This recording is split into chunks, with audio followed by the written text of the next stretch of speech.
Myslíte si, že sezóna sadenia zemiakov končí len na jar?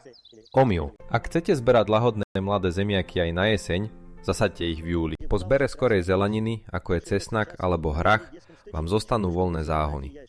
To je ten úplne ideálny čas na druhú vlnu sadenia zemiakov. Na tento účel si vždy vyberte iba skoré odrody s krátkou vegetačnou dobou. Hľadajte také, ktoré dozrievajú za približne 60 až 70 dní od zasadenia. Pred samotným sadením nechajte hľuzy poriadne naklíčiť na svetlom a príjemne teplom mieste. Pôdu v záhone dôkladne prekyprite a primiešajte do nej bohatý zrelý kompost. Pripravené zemiaky následne zasaďte do zeme do hĺbky približne 10 cm.